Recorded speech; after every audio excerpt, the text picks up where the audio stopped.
white and orangey, and we're on Facebook Live now if you want to see Michigan.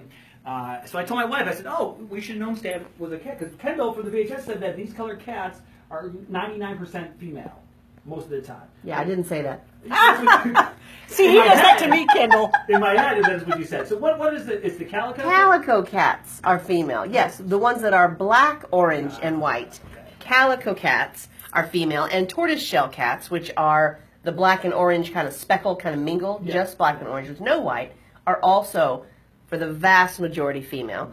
I did not know what calico meant then. Yeah, apparently you did not. So tell us about Michigan. He's a gorgeous looking kid. Oh, he's so sweet. You could just, on Facebook Live right now, he's just rubbing on my hand.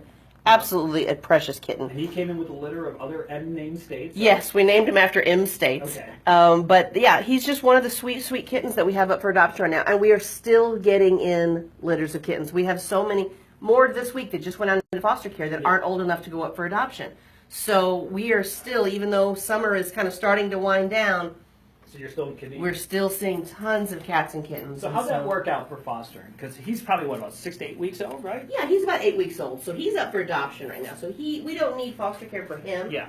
But when we have kittens that come in that maybe they don't have a mom and they need to be bottle fed, maybe they do have a mom, but they're still only like 3 or 4 weeks old. Yeah. And that's not a good environment to keep them in a shelter where there's all of these different things that are going on. They need to be really more in a home situation. So foster parents help out tremendously, and they take them for the couple of weeks or whatever it might be until the kittens are old enough to come back into the shelter and go back up for adoption. So if somebody wants to volunteer to be a foster, just contact you and all that, say, hey, I'm interested in fostering. Now, you do it with Absolutely. cats and dogs and all A that? little bit of everything. Okay. Yeah, anything that we would have a need for, we need foster parents for, because it frees up cages and space at the shelter, so that we're not filling the entire room with animals that are not up for adoption yet. Yeah. So foster parents help give them, some good space where they can go and they can get healthy, or they can become old enough, or whatever the situation may be. Yeah.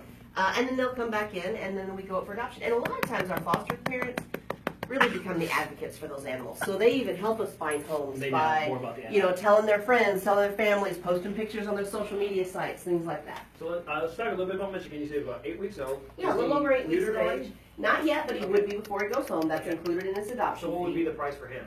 He is under 6 months of age, so his adoption fee is $50. Okay. Includes all of the age-appropriate vaccines, the microchip, the spay or neuter is included with those adoption fees, goes home with a bag of food, and you've saved a life. And that, to me, is the most priceless thing.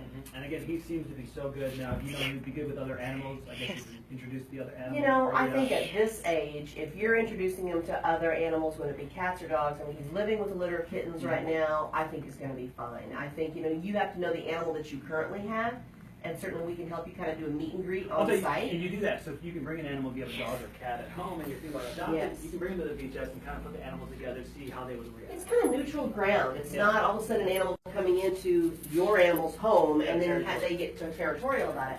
Let them meet on a neutral site, kind of flesh it out. And sometimes even when you bring a new animal home, I'm experiencing this. I'm a new adopter. Yeah, you have a puppy dog, I right? do. So I recently adopted from the VHS, and it's really good now. Our other dog is really getting used to this puppy, and now I've got pictures of them laying together. He's tolerating her really well. Really well, so yeah. But Michigan it wants to just go takes to the ones. time for the most part. So again, you can do that. You can bring your animals. So Michigan's up, and you said lots of cats and dogs. Can you stick around for a second? Yeah, absolutely. We're going to take a quick break. When we come back, we'll talk more about cardio for canines and some of the other events that you have coming up with the VHS and how you can help out too if you want to become a foster parent to some of these animals in need in forever homes as well. More with Kendall Paul from the VHS, all brought to you by Pet Food Center. We do it every Thursday. It's the VHS Pet of the Week. You can see Michigan right now live on Facebook Live.